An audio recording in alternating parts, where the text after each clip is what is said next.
ഉഷസ്സൊരു സഹസ്രാര പുഷ്പം പോൽ ഇതൾ നീർത്തവേ മൂലശ്രുതിയിൽ ഓംകാരധ്വനിയെങ്ങും മുഴങ്ങവേ. ഉഷസ്സൊരു സഹസ്രാര പുഷ്പം പോൽ ഇതൾ നീർത്തവേ മൂലശ്രുതിയിൽ ഓംകാരധ്വനിയെങ്ങും മുഴങ്ങവേ. നിത്യവും ഞാൻ ഗുരുവായൂരമ്പലം കണി കാണണം കരുണാമയനമ്പാടിക്കണ്ണനെ കണി കാണണം. നിത്യവും ഞാൻ ഗുരുവായൂരമ്പലം കണി കാണണം കരുണാമയനമ്പാടിക്കണ്ണനെ കണി കാണണം. ഇളം കാറ്റിൽ മയിൽ പീലി ഇളകുന്ന കിരീടവും കസ്തൂരി തിലകം ഗോപിക്കുറിയും കണി കാണണം. ഇളം കാറ്റിൽ മയിൽ പീലി ഇളകുന്ന കിരീടവും കസ്തൂരി തിലകം ഗോപിക്കുറിയും കണി കാണണം. പീതാംബരം അരഞ്ഞാണം തള കൈവളമോതിരം ഗുരുവായൂപുരേശ നിൻ ചിദ്രൂപം കണി കാണണം. പീതാംബരം അരഞ്ഞാണം തള കൈവളമോതിരം ഗുരുവായൂപുരേശ നിൻ ചിദ്രൂപം കണി കാണണം. പീതാംബരം കരവിരാജിത ശംഖചക്ര കൗമോദഗീ സരസിജം കരുണാസമുദ്രം രാധാസഹായമതിസുന്ദര മന്ദഹാസം പാതാലയേശമനിശം ഹൃദി ഭാവയാമി. പീതാംബരം കരവിരാജിത ശംഖചക്ര കൗമോദഗീ സരസിജം കരുണാസമുദ്രം രാധാസഹായമതിസുന്ദര മന്ദഹാസം പാതാലയേശമനിശം ഹൃദി ഭാവയാമി. തവ മുഗ്ധരൂപമനവദ്യ സുന്ദരം മലർമന്ദഹാസമതിലും മനോഹരം തവ പാദപൂജ സഫലം ഗതിപ്രദം പവനേശ പാഹി അനിശം കൃപാനിധേ. തവ മുഗ്ധരൂപമനവദ്യ സുന്ദരം മലർമന്ദഹാസമതിലും മനോഹരം തവ പാദപൂജ സഫലം ഗതിപ്രദം പവനേശ പാഹി അനിശം കൃപാനിധേ. ചന്ദ്രാർക്കശോഭ പൊഴിയുന്ന മുഖാരവിന്ദം കന്ദർപ്പകാന്തി വഴിയും കമനീയ രൂപം ഗോപീജനം തളിരിടും പ്രണയാദ്രഭാവം നിത്യം സ്മരാമി ശുഭദം തവ സുപ്രഭാതം. ചന്ദ്രാർക്കശോഭ പൊഴിയുന്ന മുഖാരവിന്ദം കന്ദർപ്പകാന്തി വഴിയും കമനീയ രൂപം ഗോപീജനം തളിരിടും പ്രണയാർദ്രഭാവം നിത്യം സ്മരാമി ശുഭദം തവ സുപ്രഭാതം. ആനന്ദരൂപ ഭഗവൻ ഗുരുമന്ദിരേശ ആലംബമെന്നും അവിടുത്തെ പദാരവിന്ദം ആപൽ ഭയത്തിനടിപെട്ടു വലഞ്ഞിടുമ്പോൾ പാതാലയേശ അഭയം തവ സുപ്രഭാതം. ആനന്ദരൂപ ഭഗവൻ ഗുരുമന്ദിരേശ ആലംബമെന്നും അവിടുത്തെ പദാരവിന്ദം ആപൽ ഭയത്തിനടിപെട്ടു വലഞ്ഞിടുമ്പോൾ പാതാലയേശ അഭയം തവ സുപ്രഭാതം. ആലംബമറ്റ നിലയിൽ പരിതാപമോടെ ആരുണ്ടെനിക്കു തുണയെന്നു വിതുമ്പിടുമ്പോൾ ആതങ്കമേതുമൊഴിവാൻ തുണയേകിടേണം പാതാലയാധിപ വിഭോ തവ സുപ്രഭാതം. ആലംബമറ്റ നിലയിൽ പരിതാപമോടെ ആരുണ്ടെനിക്കു തുണയെന്നു വിതുമ്പിടുമ്പോൾ ആതങ്കമേതുമൊഴിവാൻ തുണയേകിടേണം.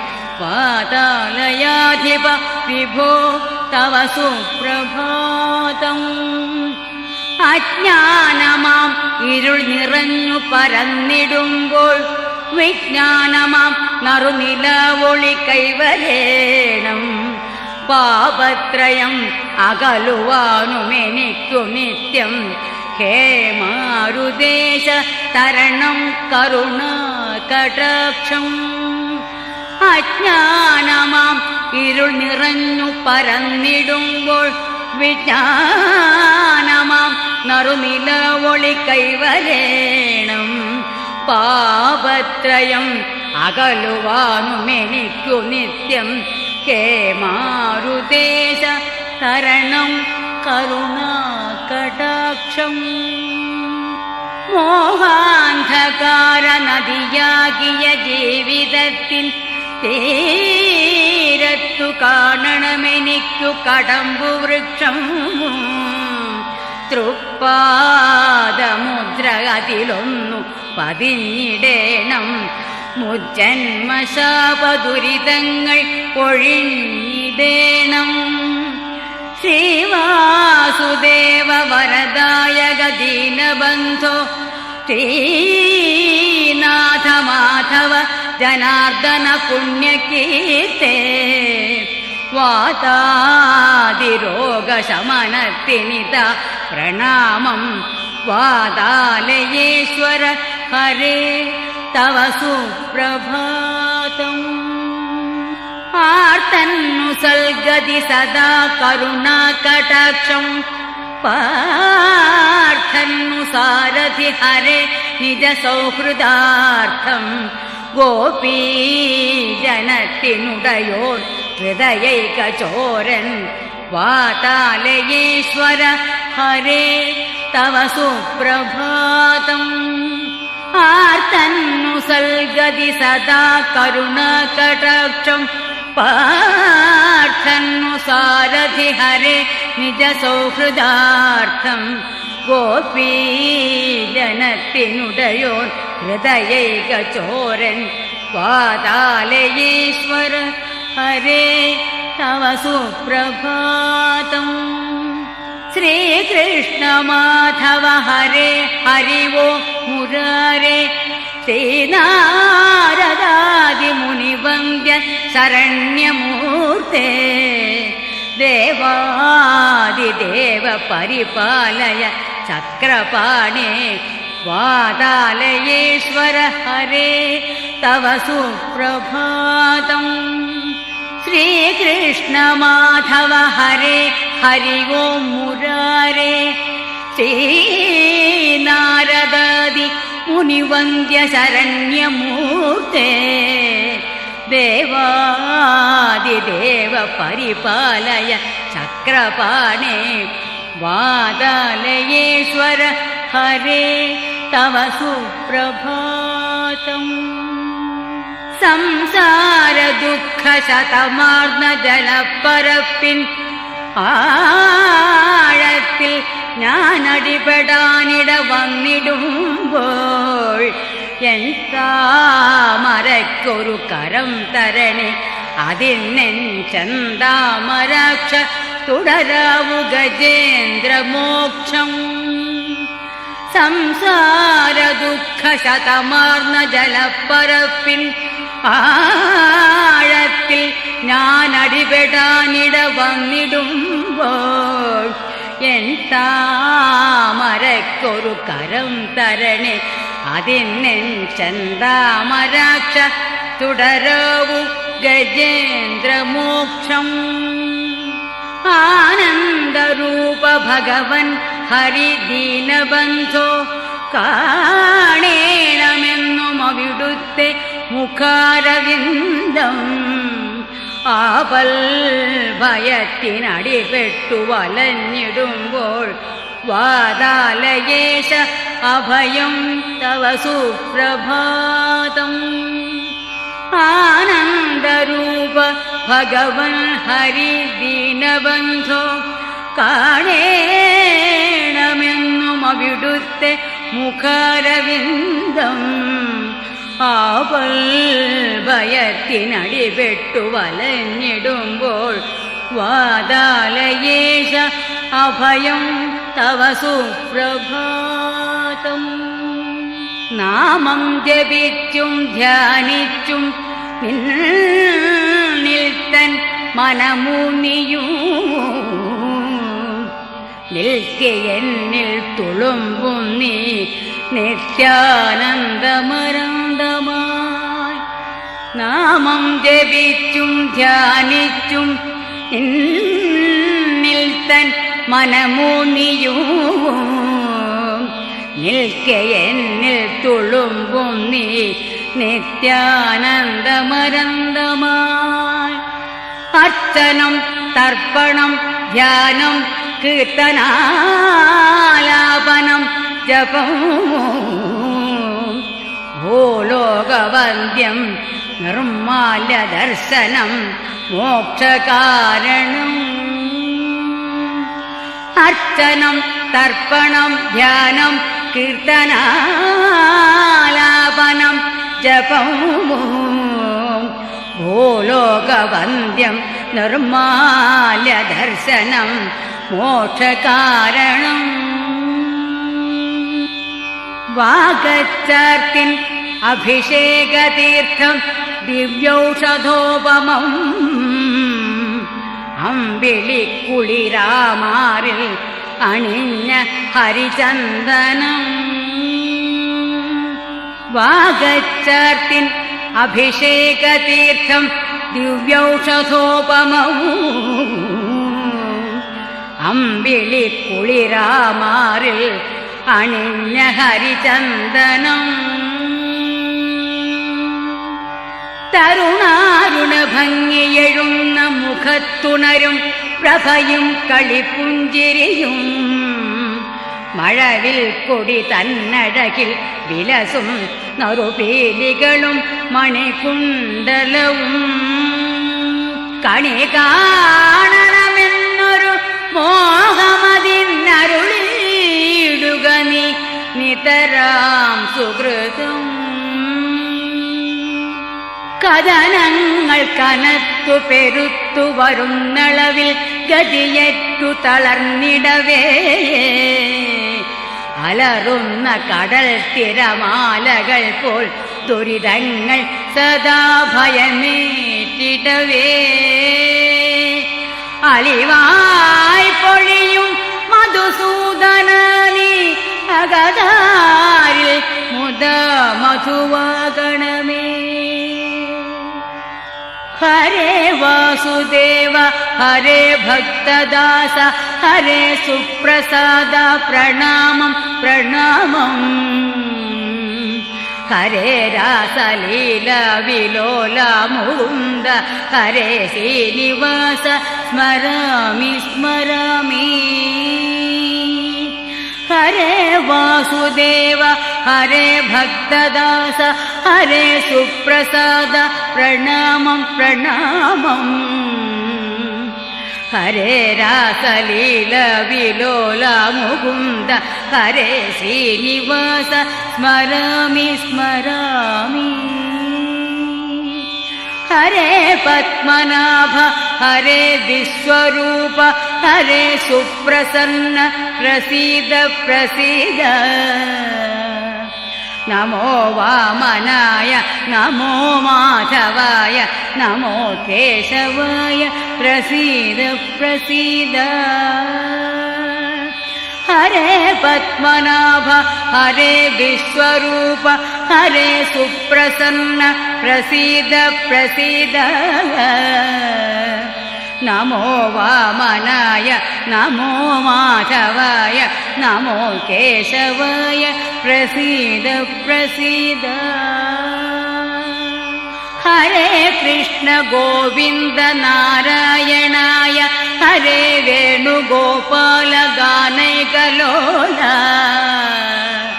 हरे सत्यमूर्ते हरे नित्यकीर्ते हरे वेदवित्ते प्रणामं प्रणामं हरे कृष्ण गोविन्द नारायणाय हरे वेणुगोपालगानैकलोला हरे सत्यमूर्ते हरे नित्यकीर्ते हरे वेदवित्ते प्रणामं प्रणामं वन्दे नवघनश्यामं पीतकौशेयवाससं सानन्दं सुन्दरं शुद्धं श्रीकृष्णं प्रकृते परम् राधानुकं राधिकेष्टं राधापहृतमानसं राधाधारं भवाधारं सर्वाधारं नमाम्यहम् निर्लिप्तं च निरीहं च परमानन्दमीश्वरम् नित्यं सत्यं च परमं भगवन्तं सनातनम् वसुदेवसुतं देवं कंसचारूणमर्दनं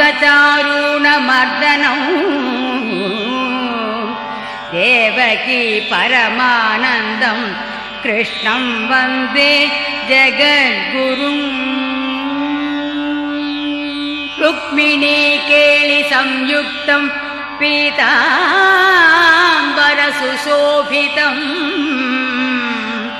अवाप्त तुलसीगन्धं कृष्णं वन्दे जगद्गुरुम्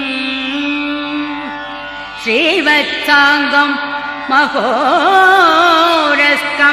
वनमाला विराजितम् शङ्खचक्रधरं देवं कृष्णं वन्दे जगद्गुरुम्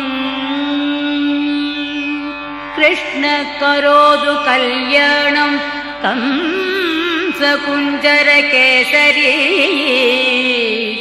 काळिन्दी जलकल्लोल कोलाहलकुतूहली मङ्गलं कृष्णकारुण्यसिन्धो रक्ष जनार्दना गुरुवायुपुराधीश भजनं नित्यमङ्गलम् मङ्गलं कमलकान्त सच्चिदानन्दमूर्तये मङ्गलं सर्वसन्तापनाशनं तव दर्शनम् शङ्खचक्रगदा पद्मधारिणे मधुसूदना भक्तवत्सल निन्नाम जपमे नित्यमङ्गलम् गोपिका हृदयानन्दकारणं करुणामयं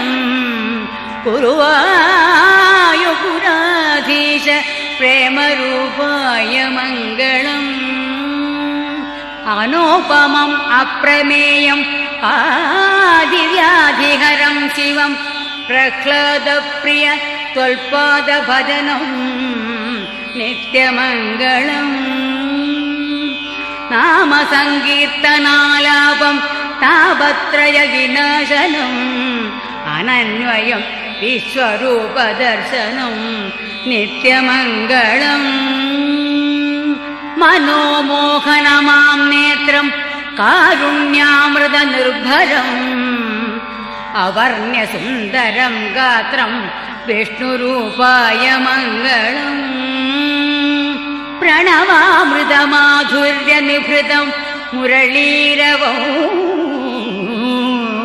प्रत्यहं श्रवणं पुण्यं पावनं सर्वमङ्गलम्